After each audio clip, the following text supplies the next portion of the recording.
علیکم۔ قرآن کی stories series میں آج ہم آدم علیہ السلام کے بارے میں پڑھیں گے۔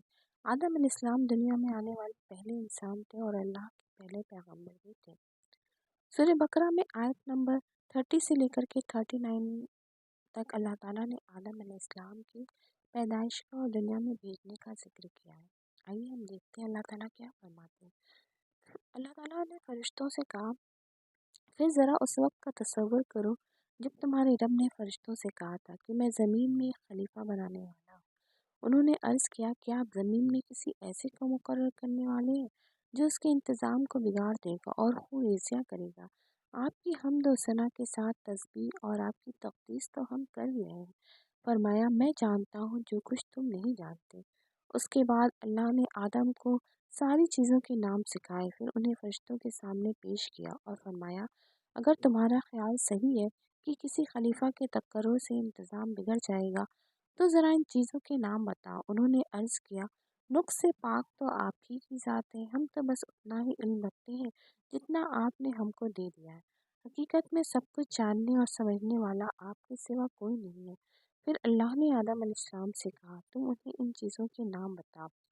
جب اس نے ان کو ان سب کے نام بتا دیے تو اللہ نے فرمایا، میں نے تم سے کہا نہ تھا کہ میں آسمانوں اور زمین کی یہ ساری حقیقتیں جانتا ہوں جو تم سے مخفی ہیں، اور جو کچھ تم ظاہر کرتے ہو وہ بھی مجھے معلوم ہے، اور جو کچھ تم چھپاتے ہو اسی بھی میں جانتا ہوں۔ پھر جب ہم نے فرشتوں کو حکم دیا کہ آدم کے آگے جھک جاؤ تو سب جھک گئے مگر ابلیس نے انکار کر دیا۔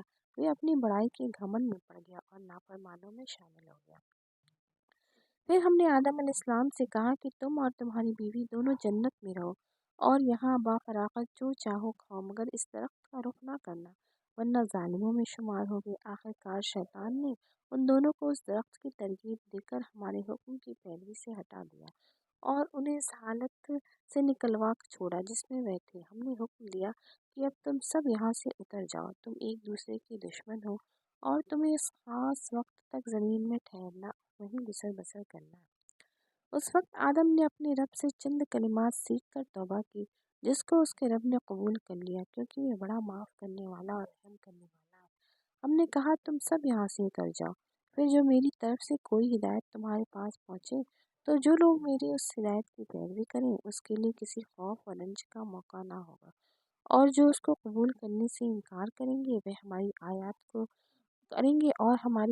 کو جھٹلائیں گے، وہ آگ میں جانے والے ہیں جہاں وہ ہمیشہ ہمیشہ رہیں گے۔ اسلام کے قصے سے ہمیں کیا سبق ملتا ہے؟